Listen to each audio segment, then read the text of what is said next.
What's going on, everybody? Welcome back to yet another video. So in today's video, I'm going to be discussing how to quit your full-time job and to supplement your income through trade. So I'm basically going to give you guys a step-by-step guide on how I made trading my full-time income. But yeah, let's hop right into it. So the very first thing I'm going to highly suggest to you guys is reading trading books. I will say that reading trading books has helped me so much, because you got to think, people who are writing books are not just some random person who's only been trading for 3 months. They're people who have been trading for a while and they have the proper education to write that book, or else they wouldn't be, writing it in the first place. So some of the books that I highly suggest are going to be How to Day Trade for a Living, How to Swing Trade for a Living, Candlesticks and Persons Pivot Trading Triggers, Technical Analysis of the Financial Markets, and The New Age of Technical Analysis, which is going to be my book that will be dropping very soon, so make sure to keep an eye out for that. But yeah, like I said, I did learn a lot from books, but I also learned a lot from mentors. So what you need to do is you do need to find a good mentor that's actually going to teach you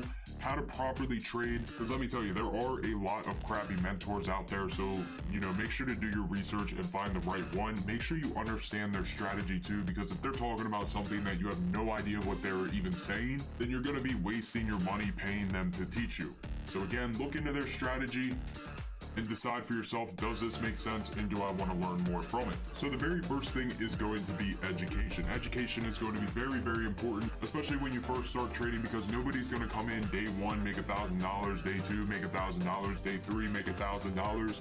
Like, is that possible? Yes, but at that point, if you're just now trading, you're probably gambling at that point, and it's not going to be sustainable in the long run. So education is going to be number one. So roughly with education, I would say it's going to take around a year to 2 years before you fully understand, how to properly and effectively trade the markets. But after that, it's really just going to be learning every single day. So always be a student of the market, because I've been trading for 4 years and I still learn new things every single day in the market. So the education is never going to end. But again, like I said, it's roughly going to take like a year to 2 years before you fully understand what you're actually doing. So after you're done, basically your education phase, another thing that I did that helped me a lot was I back tested my strategies, and I would sit here day after day after day just putting a random stock on replay mode on TradingView. So if you're on TradingView, we can go on over to Tesla, and this is how I got, I'm not going to say I'm a fantastic swing trader, but this is how I got really good at swing trading, was I just went on TradingView and I would put on replay mode, click on a random day. So all the way back here, I actually ended up clicking on the day that Tesla broke out of this symmetrical triangle. So, okay, we're looking at Tesla. Here's the high, swing highs. Here's the swing lows. Boom, it broke out. Okay, so what we can do is we can clone this bottom trend line right here, project it right here, and this is going to give us a price target roughly around 588. Okay, so I want to swing trade Tesla. If I'm going to be aiming for something that's around $140 out of the money, then I'm going to have to buy some time. Maybe I'm going to go around 2 to 3 months out on my swing trade. Okay, well, let's see how this works out. Let's go forward. Okay, Tesla is already up to 487.39, and during the day hit a high of 495. All right, cool. If you swung some Tesla contracts, you're going to be up a decent bit. You can decide to trim or move your stop loss to break even. Okay, now Tesla went all the way up to 500, which at this point is going to be roughly around a $60 to $50 move. Next day it pulls back a little bit and then it rips again. Okay, I'm going to move my stop loss up. Boom, there goes Tesla again, and boom, it hit the price target. So what's funny is I actually did not plan on clicking on Tesla right here. I had this little symmetrical triangle drawn for my book, but anyways, you guys get the point. So this is literally what I would do all day on the weekends, and when I wasn't trading, same thing. I would put this up on the daily time frame or even a 4-hour time frame, and I'll basically practice my swing trade. We could even go to another example. Maybe let's just pull up AMD. So we pull up AMD, we get off of replay mode, we do it again, and we go click somewhere random. Let's see where we at. Okay, so we're looking at AMD right now. Looks like it's trying to do this little inverse head and shoulders, so let's see if it does. First, let's get a trend line. That's going to be an ugly neckline, but let's just fast forward and see what it does. Okay, so now we can see that it did break that inverse head and shoulders. It held for 1 day and now 2 days. Let's get an entry. Again, I have no idea what's going to happen with AMD, but what we can say is we're going to set a stop loss at around negative 50% for this swing trade. So let's just pretend that we end up buying a contract, and let's just say our stop loss is going to be around 45.61.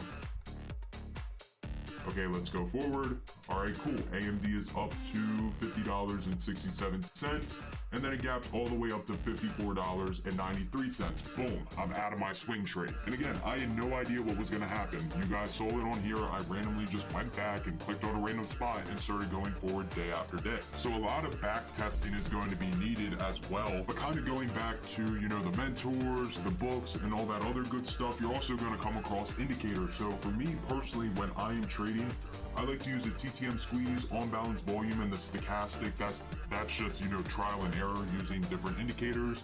I used to use stuff like MACD and RSI, however, I hate those now. And there's been tons and tons of trial and error when it comes to the indicators. Again, just back testing and figuring out what works for me. So eventually, once you're, you know, going through your education phase, you're gonna find indicators that work for you. You always want to back test them, and, you know, keep a tally of how many winning trades versus how many losing trades you have. Go back and back test 50 trades, and if only 10 of them are successful, okay, what made you lose 40 of the 50 trades? And then you just want to refine your strategy. So now that you got a strategy, you got your education, and you start trading on a live account, the biggest thing is going to be risk management. So a lot of people, what I've noticed is they kind of treat the stock market like a casino, and they're just, oh, I'm gonna put, you know, 50% of my account into this trade. No, that is not what you do. So some of the risk management rules that I've used that have helped me get to the point where I'm at is I'm never having more than around 2 to 4 trades on at a single time. So it could be a variation of, you know, 2 swing trades, 3 swing trades, and 1 day trade. Preferably when I'm day trading, I'm in only 1 day trade at a time so I can fully focus on that 1 day trade. There's been a few times where I've had, you know, 2 day trades going on, but it's never going to be more than 2 day trades. So I would prefer to have less trades on, that way I can fully focus on those trades, because if you spread yourself too wide, it's going to be hard to keep up with your trades, and that's how you're going to be losing money in the long term. So again, roughly around 2 to 4 trades is going to be the max that I have on at one time. And then another rule I have is I'm never going to be using more than 10 to 15% of my trading account at all times. So let's say I'm trading with a $100,000 account. I will never have more than $10,000 to $15,000 at risk at any given time. So if you go back to the rule of around 2 to 4 trades, and let's just say you're using $10,000, you can equally distribute to $2,500 each. So if you have $2,500 in 4 trades, that's going to equal $10,000. Now, if I'm swing trading, I'm roughly willing to lose around 50%, so I will go a little lighter size in my swing trades depending on, you know, all the confirmations I have. Because, you know, say there is a high probability setup like something we traded recently on GLD, I am going to put a little more money into that trade just because I have a lot of confirmations. And then really depending where you enter on the trade is also going to be very, very important, because, you know, proper risk to reward is always needed in the market. But anyways, never using more than 10 to 15% of my account. For swing trades, I'm roughly willing to risk around 50%, but again, depending where you enter, you can skew the risk to reward in your entry. Just like that AMD example that I showed you guys, we entered here, the stop loss would be, you know, right down here below the breakout candle. So you have a very small stop loss in your take profit. I mean, basically unlimited. It could have went all the way back up to these highs right here. But anyways, I think you guys get the point. Now, as far as day trading, every single time I go into a day trade, I'm willing to risk around 20% on my contracts. But again, depending where you enter, you can skew the risk to reward in your favor. If you enter right off of support, your stop loss right on the opposite side. Therefore, in reality, you're probably risking like 5 to 10% of your contracts at that point. So definitely having a proper risk management strategy is going to be super, super important. And eventually, again, once you start testing a strategy and you find a strategy that works best for you, and then you piece it together with your risk management, that's going to help you a lot becoming a successful trader. And then the other thing is just going to be, you know, trading A+ setups only. So if you guys are familiar with my swing trading strategy or my day trading strategy, I literally swing trade the same exact setup almost every single time.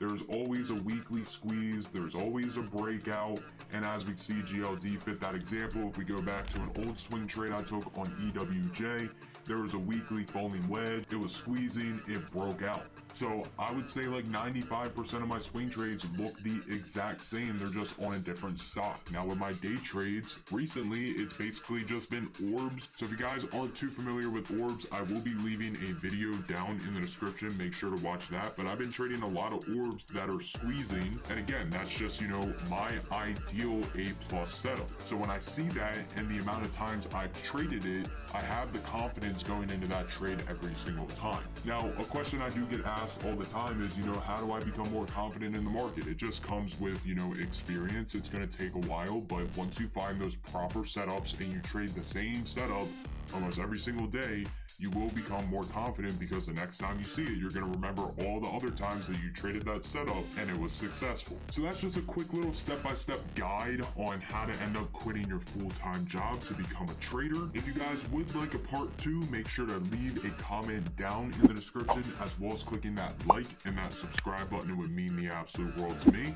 As always, everybody have an amazing rest of your day, and I'll see you guys in the next video.